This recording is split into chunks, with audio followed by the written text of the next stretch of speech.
Задаются многие вопросом, почему начинает скрипеть вентилятор печки в Шкода, к примеру, в моем случае Октавия. Очень просто, сейчас вы увидите.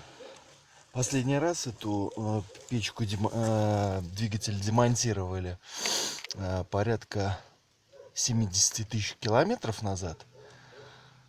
В общем, загрязнение полное. Смотрите, что сейчас будет. Снимаем уже сам двигатель печки.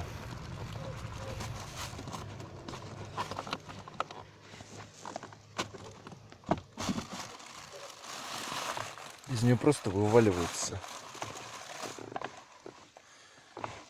Вот смотрите, всякие листики, мусор. Вот это все причина скрипа.